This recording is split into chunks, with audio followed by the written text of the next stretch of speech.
सम्मानित साथियों, आप सभी जानते होंगे बुद्ध की तमाम कथाएं हैं। अंगुलीमाल की कथा, प्रकृति की कथा, और इस देश में समानता, एकता, शिक्षा की अगर बात की है और खासकर महिलाओं की शिक्षा की बात तो तथागत बुद्ध ने सबसे पहले की थी। इससे पहले किसी व्यक्ति की हिम्मत नहीं थी कि महिलाओं की शिक्षा की बात करता। प्रकृति की बात, तमाम तरह की बातें होती हैं और तथागत बुद्ध ने जब अपने आंदोलन की शुरुआत की, देश में एकता, समानता, धर्मता के खिलाफ, कुरीतियों के खिलाफ जब बात की तो सबसे पहले हमारे घर से शुरू की, आपके घर से शुरू की, अपना आंदोलन वहीं से शुरू किया और विदेशों तक फैला दिया। आखिर तथागत बुद्ध प्रथम पूज्य क्यों है? आपने अंगुलीमाल की कथा सुनी होगी, तमाम तरह की कथाएं सुनी होंगी, प्रकृति की कथा सुनी होगी, उपाली की कथा सुनी होगी। मैं आपको ऐसी कथा सुनाने जा रहा हूं कि शायद, मैं ये नहीं कहता हूं कि आपने नहीं सुनी, लेकिन शायद ही नहीं सुनी होगी। आपने देखा होगा कि हमारे, मतलब हमारे से और आपके से, मैं आप और जब हमारे कहता हूं तो आप सभी शामिल होते हैं। हमारे घर हमेशा दक्षिण टोले में तलवा और तलैया के किनारे होते हैं साथियों, की नहीं होते? मैं भाषण नहीं देता हूं, मैं आपसे चाहता हूं कि आप लोग जानते हैं ना कि हम लोगों के घर, अब तो खैर समय बदल गया है, वरना हमेशा गांव के बाहर। एक सुदास नाम का व्यक्ति था जो हमारे घर का, हमारे समाज का, हमारे जाति का व्यक्ति था। एक दिन सुबह, बच्चों ध्यान से सुनो, एक दिन सुबह वो उठता है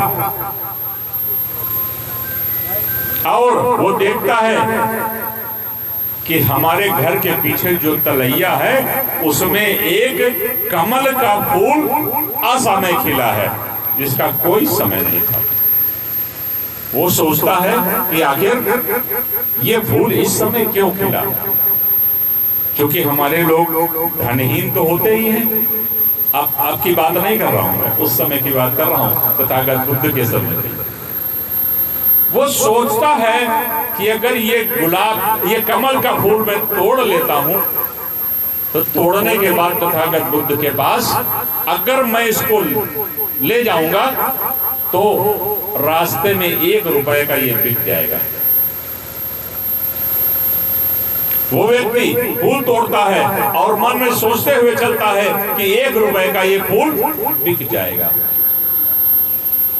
लेकिन उसके मन में एक शंका थी कि आखिर ये असमय कमल का फूल क्यों खिला। वो रास्ते में जा रहा है, मन में विचार कर रहा है, विचार करते हुए जा रहा है। उसी समय उस नगर के जो धन्ना सेठ होते हैं सबसे बड़े, वो उनका रथ आता है और उसके पास रुकता है। उसके पास जब रुकता है, वो कमल का फूल देखकर वो धन्ना सेठ सोचते हैं कि तथागत बुद्ध आए हैं, उनके चरणों में मैं ये फूल चढ़ाऊंगा तो उनको प्रसन्नता होगी। वो उस सुदास से कहते हैं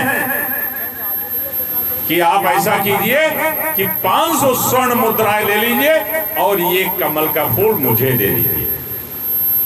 अब सुदास सोचता है कि आखिर क्या बात है, आखिर बात क्या है कि जिसकी कीमत मैं 1 रुपया अंदाज रहा था, उस कमल की कीमत 500 स्वर्ण मुद्राएं ये दे रहे हैं। वो सोचता है, खड़ा होकर विचार कर रहा होता है उसके बाद उस नगर के सेनापति आ जाते हैं। सेनापति कहते हैं कि ऐ सुदास, ये फूल हमको दे दो। ये व्यक्ति, ये श्रेष्ठ, ये सेठ तुमको जितना पैसा दे रहा था उससे 5 गुना पैसा मैं तुमको दूंगा, और ये फूल हमको दे दो। उसके समझ में नहीं आ रहा सुदास के कि आखिर बात क्या है। उसी समय उस देश के राजा तथागत बुद्ध का दर्शन करने जा रहे होते हैं, और वो उससे कहते हैं सुदास से कि सुदास, ये फूल मुझे दे दो। ये सेनापति जी जितने पैसे दे रहे थे उससे 5 गुना स्वर्ण मुद्राएं मैं तुमको दूंगा, और ये फूल हमको दे दो। सुदास सोचता है कि आखिर बात क्या है। वो उन लोगों से पूछता है कि आखिर बात क्या है, आप लोग इतना पैसा मुझे दे रहे हैं एक कमल के। राजा कहते हैं तुमको पता नहीं है, इस देश में तथागत बुद्ध का आगमन हुआ है, इसीलिए असमय ये फूल खिला है, बुद्ध की करुणा यहाँ बरसी है। वो फूल लेके कहता है अब तो मैं नहीं दूंगा, आप लोग चाहे जितनी स्वर्ण मुद्राएं दे, लेकिन ये फूल अब मैं खुद चढ़ाऊंगा तथागत बुद्ध के चरणों में। सोच लीजिए साथियों,